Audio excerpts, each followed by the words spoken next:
बाड़े पुत्र पिता के धर्मा इसी गए, इसीलिए कहा गया है जब नाश मनुष्य पे छाता है पहले विवेक मर जाता है। नमस्कार, मैं शिखर शुक्ला और आप देख रहे हैं Bharat A to Z news. Kanpur में अखिलेश दुबे गैंग के खिलाफ प्रज्ञा त्रिवेदी की शिकायत पर दर्ज केस की फाइल 14 साल बाद दोबारा खुलेगी। 5 घंटे में दुबे के गुर्गों के खिलाफ FIR पर दरोगा ने जांच कर फाइनल रिपोर्ट लगा दी थी।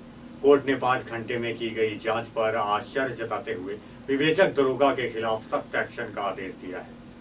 कोर्ट ने कहा है कि FIR को रद्द किया जा रहा है।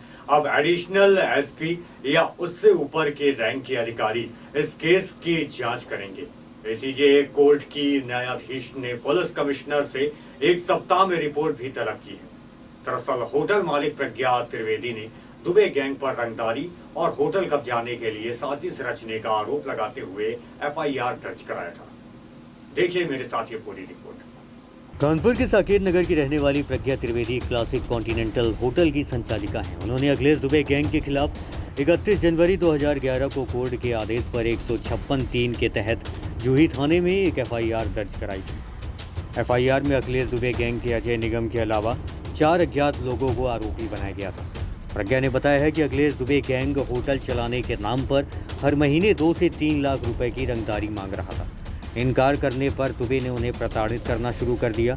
वह होटल पर कब्जा करना चाहता था। दुबे ने उनके खिलाफ अश्लील किताबें छपवाकर बंटवा दी। प्रज्ञा को शादी के मंडप तक से उठवाने का प्रयास किया गया। उन्होंने बताया है कि अखिलेश दुबे की वजह से उनके पार्टनरों ने होटल छोड़ दिया था। प्रज्ञा ने बताया है कि दुबे पर कार्रवाई नहीं होने पर उन्होंने अजय निगम और 4 अज्ञात लोगों के खिलाफ केस कराया।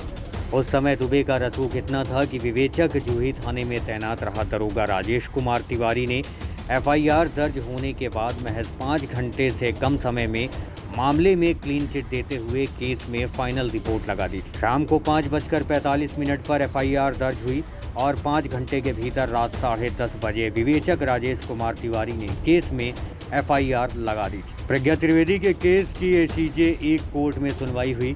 महिला जज ने मामले का संज्ञान लेते हुए बुधवार को सख्त आदेश दिया। उन्होंने प्रज्ञा त्रिवेदी की ओर से जूही थाने में दर्ज कराई गई FIR संख्या 26/11 की फाइनल रिपोर्ट को निरस्त कर दिया। केस की दोबारा जांच कराने के लिए पुलिस कमिश्नर को आदेश दिया गया। कोर्ट ने अपने आदेश में लिखा है कि पुलिस कमिश्नर 3 दिन के भीतर किसी सीनियर पुलिस ऑफिसर जो कि ASP रैंक या उसके ऊपर का अधिकारी हो उसको केस की जांच सौंपेंगे। जांच अधिकारी पीड़िता का बयान दर्ज करे, गवाहों के बयान दर्ज करे, संबंधित जो भी तथ्य हैं उनका कलेक्शन करते हुए केस की दोबारा जांच करें। कि आज से 15 साल पहले मेरा एक होटल हुआ करता था बारा देवी में, और उस होटल के बगल में छात्रावास था जो अखिलेश दुबे का ही है। अखिलेश दुबे या इनके किसी करीबी का होगा, हर चीज़ तो अपने नाम पे नहीं करा सकते अखिलेश दुबे। तो इसको ये पता चल गया कि ये होटल बिका, इस पे लोन हुआ और इसमें मतलब 3 लोग जो हैं वो साझेदारी में हमने खरीदा था। चूँकि हम एक मध्यम वर्गीय परिवार की लड़की थे तो बट ऑब्वियसली बात है कि एक होटल खरीदने के लिए हमें बैंकों का सहारा लेना पड़ा और बैंक में अच्छा खासा हमें लोन करके उसको खरीदना पड़ा।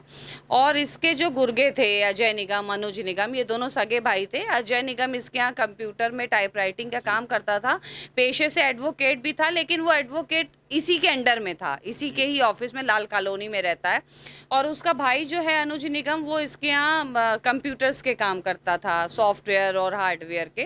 तो बट ऑब्वियसली बात है लोकल का आदमी लोकल से कराएगा, हम लोग भी कराते थे। लेकिन अब उसने अजय निगम और अनुज निगम के बहाने हम लोगों को भेजा हमारे यहाँ कि इसको जो है पहले होटल की रंगदारी की, भैया चलो, भैया के पैर छुओ चल के। तो हमने भी और लोगों से कहा कि ऐसा क्या है, तो उन्होंने कहा अरे वो कोई DM नहीं है, वो यहाँ का माफिया है, वो गलत आदमी है, वो उससे क्या मतलब। फिर लोगों ने बात तो सही कही, लेकिन जब उसके खिलाफ ये आवाज़ उठाई, जब हमने ये बताया कि नहीं ये रंगदार है, ये लगातार रंगदारी कर रहा है, जब इसका बस नहीं चला तो इसने मेरी एक किताब छपवाई। पर्टिकुलर मेरी नहीं थी, वो किसी और की किताब थी, लेकिन उसमें एक पेज इसने मेरे कैरेक्टर को लेके छपवाया।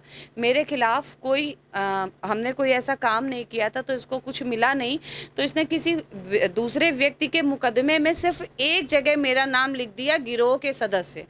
उस चीज़ से हमको पुलिस ने 5-6 साल बहुत परेशान किया। इनफैक्ट हमारी शादी के मंडप से भी हमको उठाया। हमने सारी चीज़ें, सारे सबूत दे दिए हैं, क्योंकि उस टाइम पे पुलिस जो है वो कागज़ में लिख के बुलाती थी। पहले आपको कागज़ भेजती थी, CO ऑफिस में इतने बजे खड़े होइए, वो सारे कागज मेरे पास थे और वो हमने भेज दिए थे।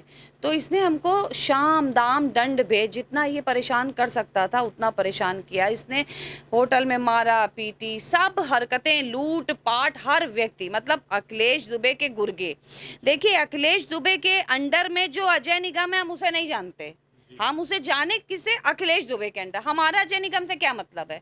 आप बताइए, आपके यहाँ पर अगर कोई व्यक्ति कार्य कर रहा है तो हमसे उससे क्या मतलब है? हम तो तब जानेंगे ना कि भैया का आदमी। भैया कौन? अखिलेश भैया। अखिलेश यहाँ के बिल्कुल माफिया बने हुए हैं।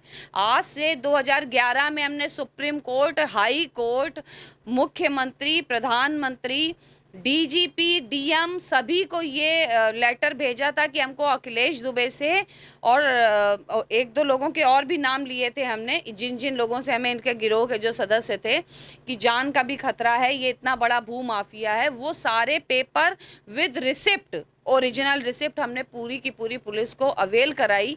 और देखिए, जब हमारा मुकदमा नहीं हुआ, इसने सारा प्रकरण किया, सारी हरकतें करी। इतना इतना रसूख वाला आदमी था कि कोई पुलिस वाला इसका मुकदमा लिखने को तैयार नहीं है, इसका नाम लेने को तैयार नहीं है। मुकदमा तो एक बहुत बड़ी बात है, फिर वो चाहे कोई भी हो, किसी का नहीं लिखता था। आप बताइए, आज तक अखिलेश दुबे इतना बड़ा माफिया, इतनी संपत्ति, आज तक उसके खिलाफ कोई मुकदमे आए? नहीं, क्योंकि भाजपा सरकार नहीं थी उस टाइम पे। ठीक है, उसके बाद हमने एनसीआर दी, एनसीआर को इन्होंने फेंक दिया जूही थाने में। उसके बाद हमने कोर्ट के आदेश से हम शांत नहीं बैठे। हमने कहा, तूने जो करा है अब इसको हम समाज के सामने लाएंगे। क्योंकि देखिए, एक औरत के लिए उसका अस्तित्व, उसका चरित्र, सब कुछ जब चला जाएगा, तुम उसको ऐसे करोगे, पैरों पे गिराने की कोशिश करोगे, तो उसके पास दो ही विकल्प रहेंगे, या तो वो लड़े या मर जाए। तो हमने मौत को गले लगाना बेहतर नहीं समझा, हमने सोचा मरेंगे नहीं। उसके बाद इसकी कंप्लेन करी कोर्ट के थ्रू, और अब समझिए हम उसमें, आज तक हमको कोर्ट का कोई कागज ही नहीं हुआ। 31 जनवरी 2011 को संगीन धाराओं में मुकदमा हुआ और उस मुकदमे में अखिलेश दुबे का नाम हटा दिया पुलिस वालों ने, उसका नहीं लिखा। ठीक है, ऐसे उसके क्लर्क जो बिल्कुल मरणासन्न कंडीशन में थे, अब गए तब गए, डल दिया। पूरी जांच भी नहीं की, अज्ञातों का पता भी नहीं किया, उन गवाहों के नाम लिए जिनको हमें पता ही नहीं था। हमें तो अब कोर्ट जाके पता चला कि हमारा मुकदमा कोर्ट में है। हमने प्रोटेस्ट डाली और वो मुकदमा जो हमने लिखवाया था संगीन धाराओं में, वो महज 4.5 घंटों में स्पंज कर दिया गया। आप बताइए, मुकदमा तो लिखा नहीं जाता 4.5 घंटों में, स्पंज क्या होगा? स्पंज इसलिए कर दिया गया क्योंकि वो मुकदमा लिखा भी अखिलेश दुबे के दरबार में था, स्पंज भी अखिलेश दुबे के, गवाह भी अखिलेश दुबे। कहते नहीं है मेरी सरकार, मैं चाहे जो करूं, तो वो अखिलेश की सरकार, अखिलेश दुबे की सरकार, इन्हीं का वर्चस्व ऐसा था कि ये जो चाहेंगे वही। हमारे साकेत नगर में कोई भी ज़मीन नहीं बिक सकती, हमारे साकेत नगर में कोई पत्ता नहीं हिल सकता, सब अखिलेश भैया जो कहेंगे वही होंगे।